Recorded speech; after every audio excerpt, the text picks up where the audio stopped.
A historic decision. Donald Trump is indeed supplying weapons to Ukraine. The American president is also inviting Zelensky for a meeting, while Poles are fleeing the country en masse after Russian drone strikes. How will all of this end? And by the way, don't forget about the Zapad 2025 exercises taking place in Belarus. They tested nuclear weapons there.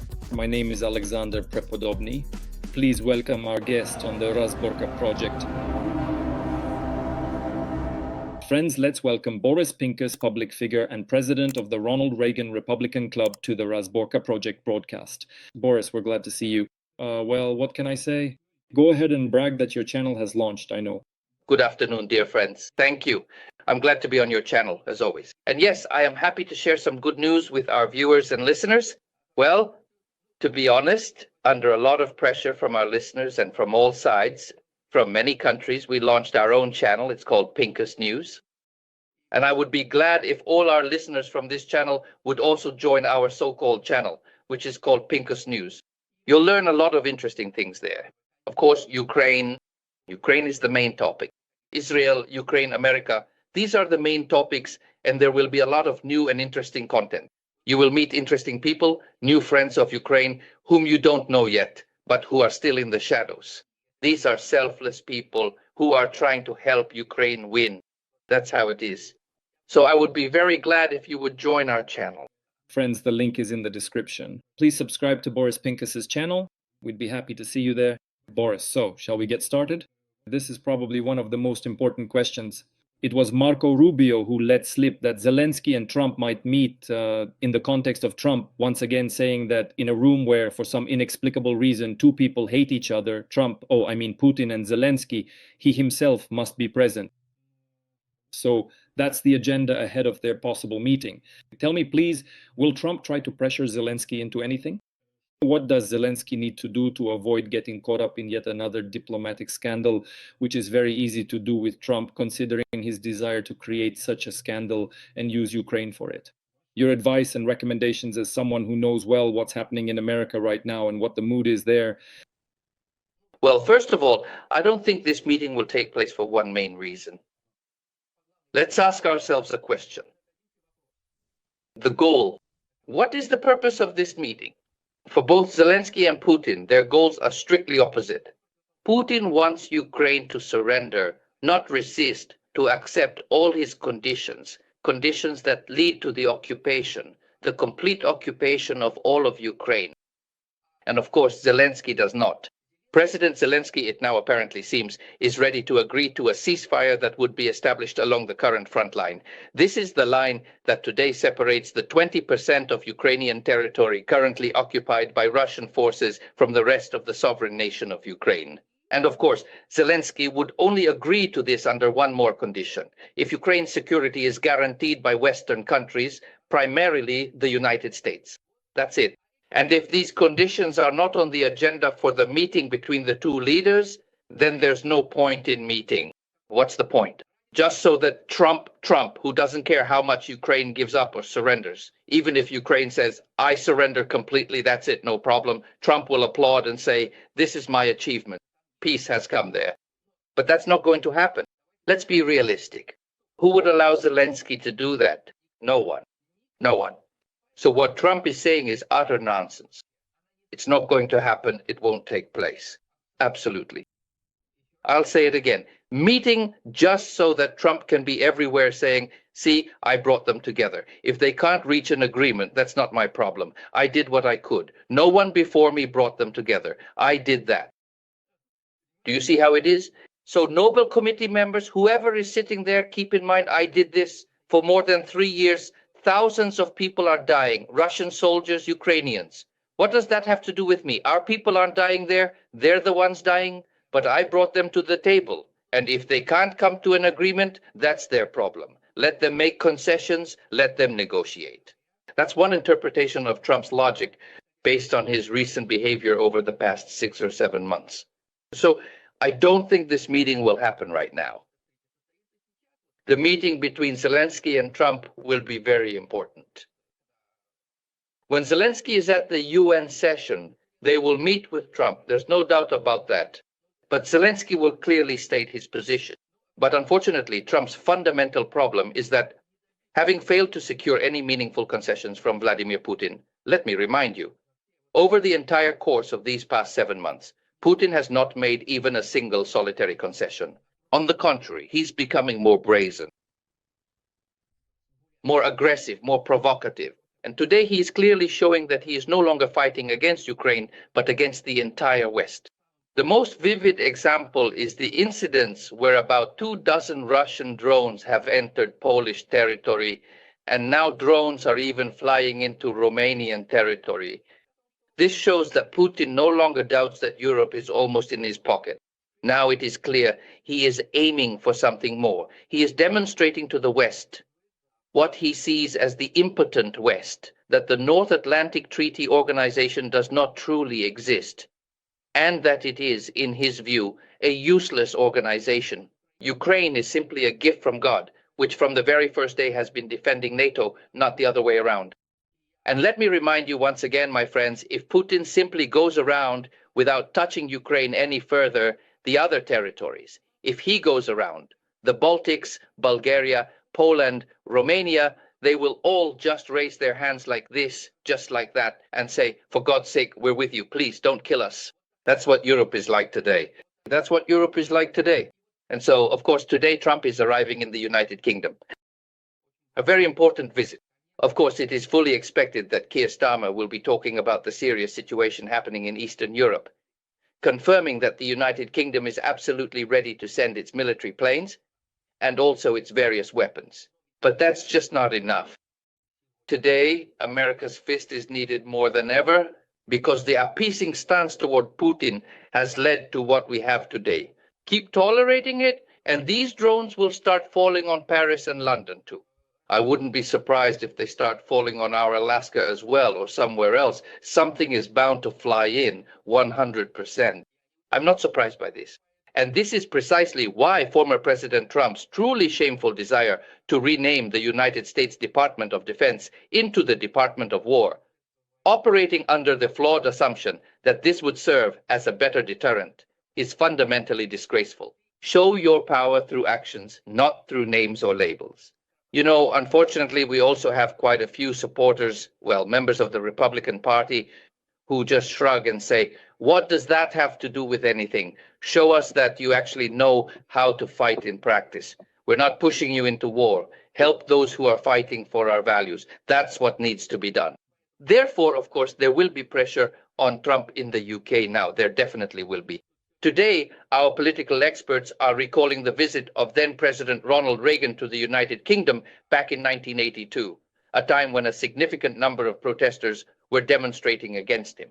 But back then, the protesters, these were left-wing liberals, criticized Reagan for being, as they saw it, too aggressive toward the former Soviet Union at that time. But now, when Trump arrives in the UK, there will also be protesters, but of a different kind. They will be against Trump himself, who is engaged in appeasing a dictator and aggressor. Here's the picture today. Well, the question arises, how long can this go on? Well, first of all, you see, the second major legislative package approved by a majority of United States senators has now officially landed on President Trump's desk for his signature. In addition to the package we've discussed many times, prepared by Lindsey Graham and Blumenthal, which includes such draconian sanctions that are still sitting and gathering dust on Trump's desk. The second package is about granting, you see, Russia the status of a state sponsor of terrorism. And the senators, a majority, a very large, overwhelming majority, have signed on to this. But again, it's just empty words. As long as Trump doesn't take action on it, and now suddenly Trump announces that he will push forward with the draconian sanctions, but only if Europe immediately stops buying the energy resources it gets from Russia. That's one. And second, he will impose sanctions against China as well. Well, first of all, they can't do this in just 1 hour. The Europeans, it takes time. They need to look for alternatives to those 30% of energy resources that are still being supplied to Europe to this day.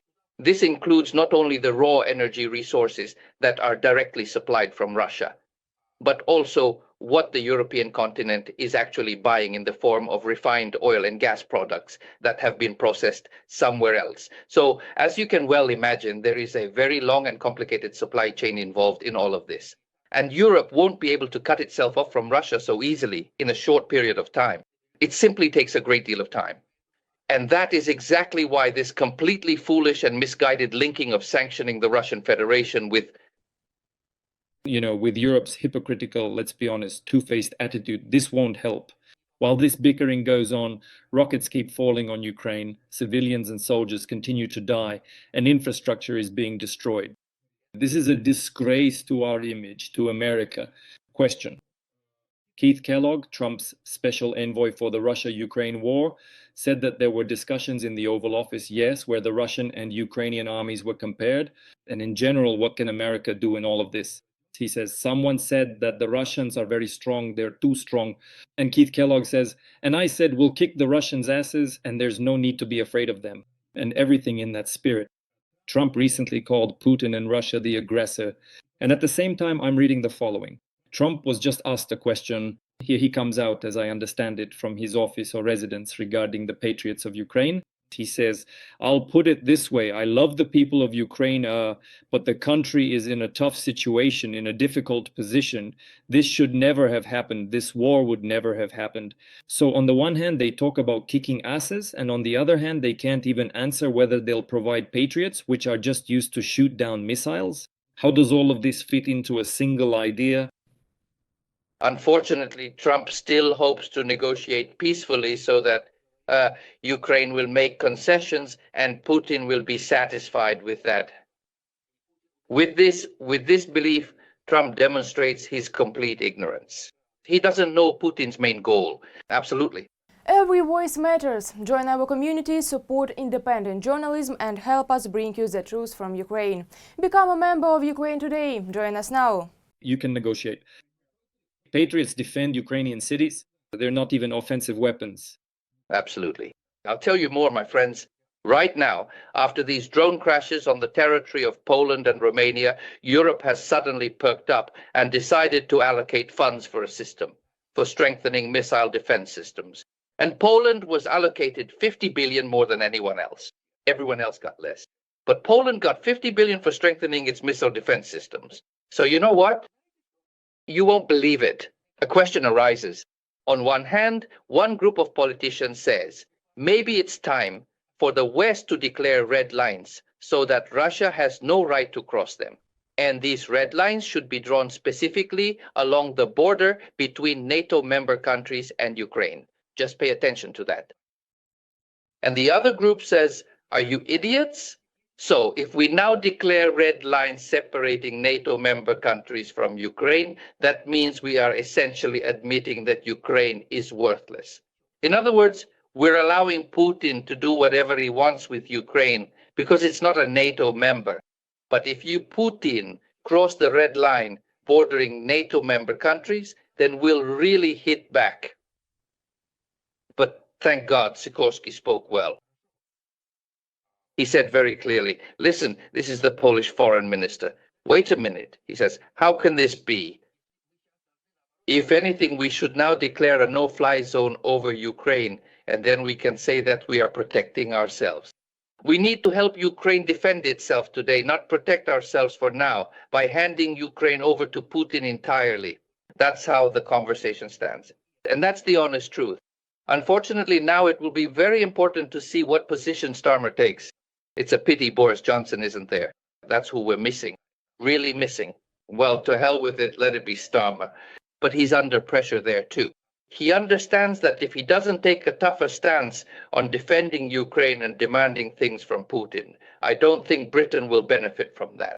Although the UK itself has plenty of internal problems, just like France, for example, and Spain, socialist, so corrupt, and now so anti-Semitic, that instead of focusing on the war in Ukraine and providing assistance, is fighting with Israel, which is trying to finish off the destruction of the terrorist organization Hamas.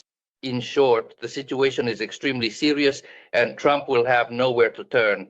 I have some good news. Last week on Friday, we had a vote in the lower house on the budget for the upcoming fiscal year.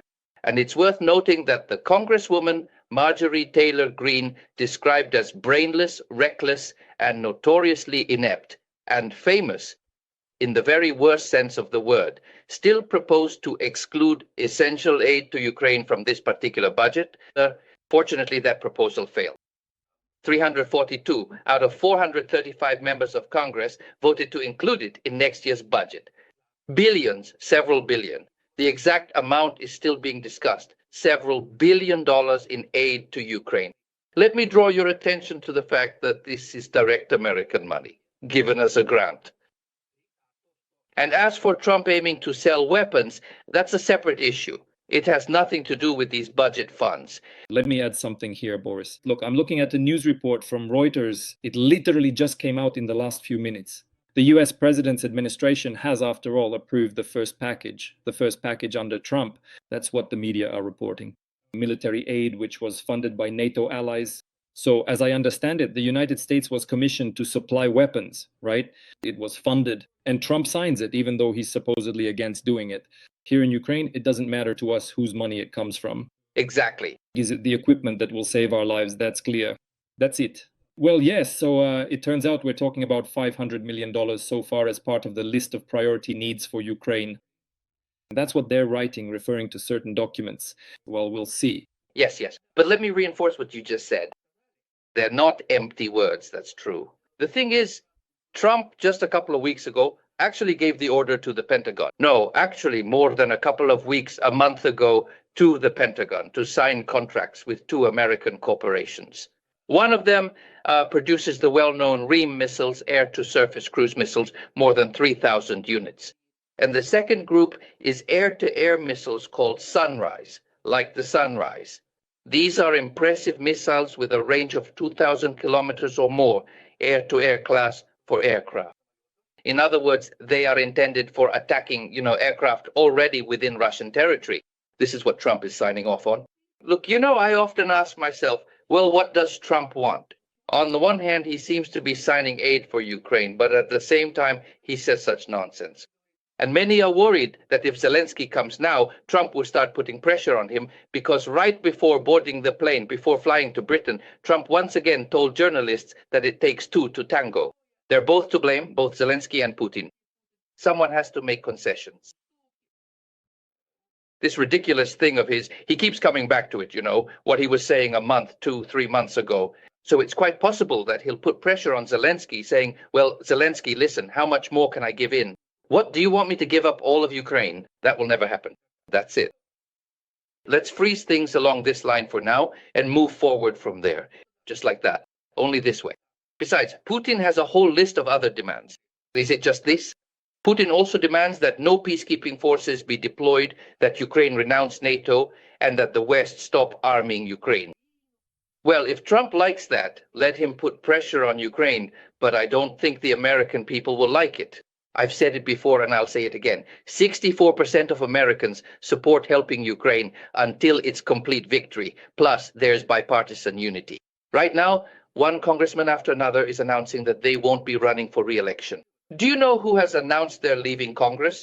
One of Ukraine's closest friends, Senator Mike McCall. The very same Mike McCall. Remember, there were 3 Mikes. Mike McCall, Mike Rogers, and Mike Turner, who, back in January of last year, developed a plan for Ukraine's victory, if you recall. So, first Mike McCall stepped down as chairman of the Foreign Affairs Committee, and now he's leaving Congress altogether. That's bad. It's bad for all of us. He's a great friend of Ukraine. That's it. Well, thank God, in this budget vote against this, well, I don't want to use Russian folk words, against this unreasonable person, another great friend of Ukraine spoke out, Mike Turner, the former head of the Intelligence Committee. He really put her in her place while speaking with his fellow party members. He said, no, we are obligated to help Ukraine, and they're still working on it over there. They're proposing several billion there, but that's not the point. But at least it will be provided free of charge. It will be allocated specifically for something very important. As for weapons, Europe has already stated that it is ready to give Ukraine 50 billion for weapons, and 10 billion is already set aside. So at least Trump, well, he is providing, apparently, to be honest, these missiles that I mentioned earlier, Ream and the Sunrise, that's what this money is for. So these 10 billion are being used for that. But Europe is ready to give even more money.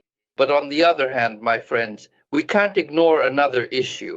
To be objective, Trump is absolutely right when he tells the Europeans, why aren't you unfreezing Russian assets? 300 billion is a huge amount. Why aren't they doing it? What do you think? Are they afraid? Yes. First of all, they're afraid of losing ties with Arab countries. It's mostly Arab money. Qatar is a terrorist country, by the way, and we'll see proof of that more than once. No one pays attention to the fact that Qatar was a sponsor of Hamas, and to this day, Qatar gives refuge to Hamas. But Trump has some of his own business dealings with Qatar. He accepts gifts from Qatar. The airplane, let me remind you, it was shameful to see and hear, unfortunately. That's it. But nevertheless, Qatar keeps its money there. And of course, Saudi Arabia keeps huge amounts of money there as well. They are in 2 banks in France and Belgium. So 300 billion is a wonderful amount of money. That's more than enough for weapons for Ukraine, for missile defense systems, for offensive types of weaponry, and of course, even for restoring what has already been destroyed as of today.